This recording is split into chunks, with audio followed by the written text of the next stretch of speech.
Hello everyone and welcome to my Tannenberg review. So as always, let's get right into the description of the game. Experience authentic First World War action with 64 player battles of maneuver on the Eastern Front. Grab your rifle, ready your saber, and keep your gas mask close as you prepare to play a part in one of the most significant conflicts in history.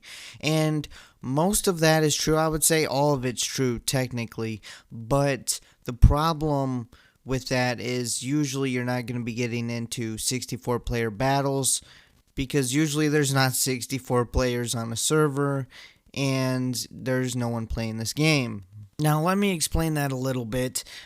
This game has a problem, and that is player count. It is a multiplayer game like Battlefield, where you have lots of people fighting each other, and you got battle lines, and you got to capture these things, and it's 32 players versus 32 players. But the problem is, most of the time, the servers aren't going to be filled, because I was playing all day today, and previously I was playing, and usually there's only like 1 to 2 servers that are going, and they're not even full most of the time. In fact, looking at the Steam charts right now, if you were going to play that game, you would be the 38th person to play because there's only 37 people playing the game right now. So let's jump right into the gameplay. The gameplay is pretty similar to Battlefield, but with some slight differences. You can hop into a squad, and the squads are a max of 4. Now, if people don't join your squad will be bots. So since only 4 people are in a squad, if you're the only person in a squad,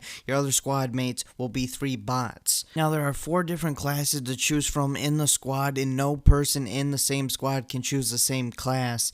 And the classes, 2 of the classes for me are pretty similar. They just got like rifles and stuff like that, but the other ones are lieutenant and like the lieutenant's artillery guy. And so the lieutenant basically leads the squad with like a pistol or a rifle, mostly a pistol. The pistol's better than a rifle in my opinion, or at least in this game. And then you can press Q and stuff to like tell your troops, you know, the people in your squad where to attack, or give your squad a little booster to make them capture the objectives quicker. Also, if you're the lieutenant or the artillery guy, you basically want to stay close to each other, because if the artillery guy is next to the commander or the lieutenant can call in airstrikes every like 60 seconds or so.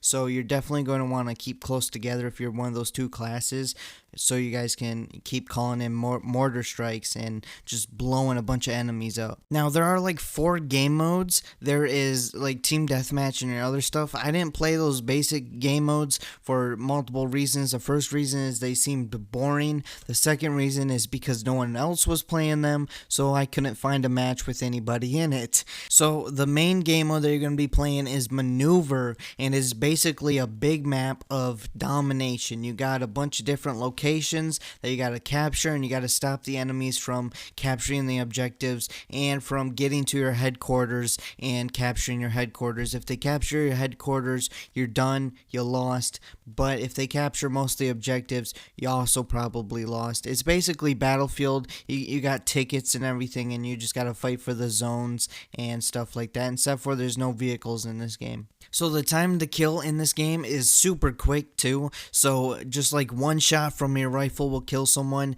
and like 1 to 2 shots with your pistol will kill someone. And if you have an automatic like gun, if you get on one of the mounted automatic weapons, you can't have an automatic weapon, but if you get on one of the mounted machine guns and you just start spraying people down, you're going to be getting so many kills, because it just 1 to 2 shot people.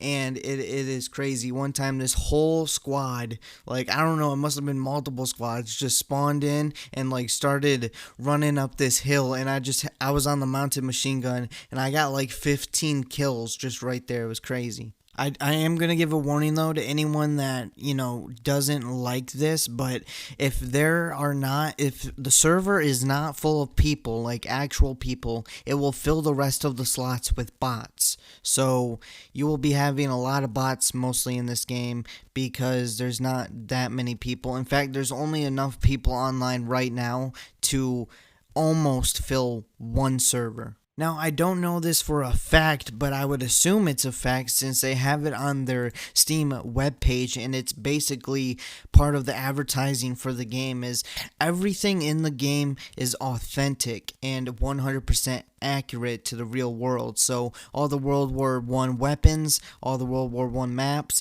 and uniforms and everything like that is 100% historically accurate if that's something that you care about. There is a level up system, which basically you level up to get these points which you can spend to unlock new loadouts. You can't customize the loadouts, they're preset loadouts, and each class will have 3 different loadouts to choose from, and you'll have 2 that you have to unlock and 1 that is always unlocked. In my opinion, the movement is also good. It's not great. Sometimes there are some like weird things, like I was running once and I like hit this bunker just right, and all of a sudden I just flew into the air a little bit. I don't know what that was about, but for the most part, movement, it's fine. There is some glitches in this game once in a while, not like game-breaking glitches, or at least any that I ran into, but they're just weird glitches. Like sometimes when someone dies and they're running, they'll just continue running, but like their body will fall on the ground, so they're like running into the sky or something. I don't know. They're just like laying on the ground on their back, just in the running position.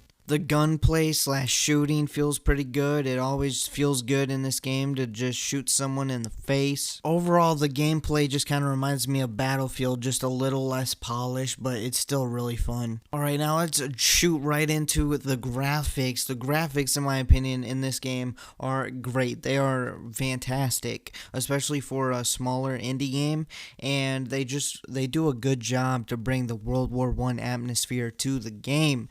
And on top of that, on top of the good graphics, I was running this game on max settings and getting 100+ frames a second, so it is also optimized and runs really well. Alright, now let's get into the sound design. The sound design is great. All the sounds for the guns, the bombs falling, the explosions, the planes flying by, the running, the machine guns firing, the rifles firing, just everything sounds great. Now, recommendation. Would I recommend this game? And the answer is yes. I found it very fun. I had a good time. I'll probably play it again, especially since Battlefield 5 is trash and I want to play some like Battlefield games, and this is, I don't know, this is an enjoyable shooter game. I don't know how else to say it. It's fun. The only problem is the player base. It's so low. But the thing is, if no one buys the game because the player base is low, then the player base will never get bigger. Now, another thing that I want to talk about is the stupid decision by the developers. And their stupid decision is they have 2 games, Tannenberg and Verdun, and they're both World War I shooters. But instead of combining the 2 games to make one bigger game and having a bigger player base, they decided to split the 2 Battlefield type things into 2 different games, and they're both $20, and so if you want to play one of them, you have to purchase them separately and launch them separately, which I think is stupid. They should have combined them and then had one bigger Battlefield-like game, and I think the game would have done better and would have a bigger player base if they did that. I do not know why they did not do that. I mean, I can only think of one reason why, and that would be like money related, but even that doesn't make any sense because you would make way more money combining the 2 into one game and having one set price, and more people would play it, and then you can add stuff to it, and then you would only have to worry about one game, and it just doesn't make any sense. But the game in itself is fun, and I hope to see you guys on the Eastern Front. Anyways, that's all I got to say for this review, so I hope you guys enjoyed it. If you did, make sure to hit that like button, leave a comment below telling me what you guys think about this game and this video, and if you haven't already, hit that subscribe button because you want to be subscribed, and I will see you guys next time.